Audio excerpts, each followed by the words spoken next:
माझ्या माहितीने 10 फेऱ्या अजून राहिलेल्या आहेत। या ठिकाणी महायुतीचे सर्व नेते, माझे राष्ट्रीय अध्यक्ष आदरणीय दादा, राज्याचे माननीय मुख्यमंत्री एकनाथरावजी शिंदे साहेब, आदरणीय देवेंद्र भाऊ फडणवीस साहेब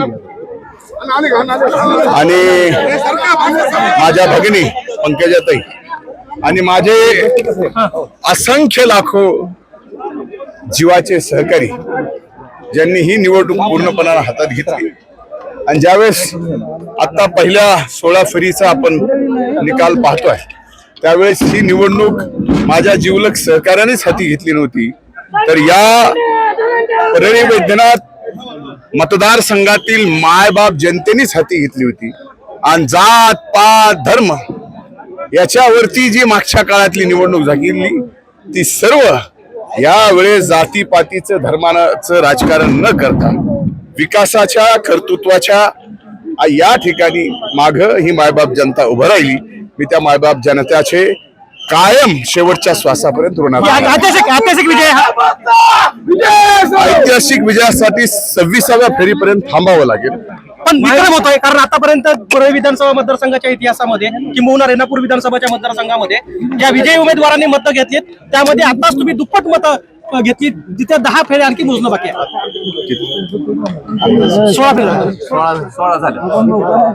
मी हे सगळे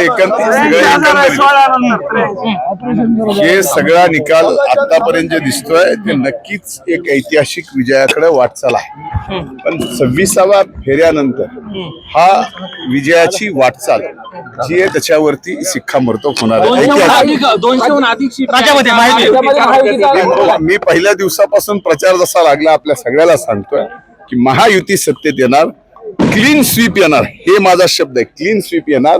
आणि आज तो शब्द या ठिकाणी सरस्वती मातेने पूर्ण केला। विरोधक म्हणतात की हा कौल आम्हाला मान्य नाही।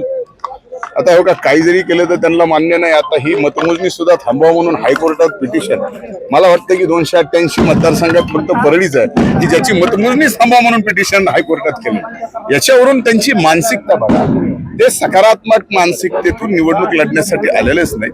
त्यांना इथल्या मायबाप जनतेचं, इथल्या मातीची सगळ्याची बदनामी करायची आहे, त्याच्यासाठी आलेले। त्यांची जागा या ठिकाणी पहिल्या 14 फेरीतच दाखवून दिलेली मायबाप जनतेने।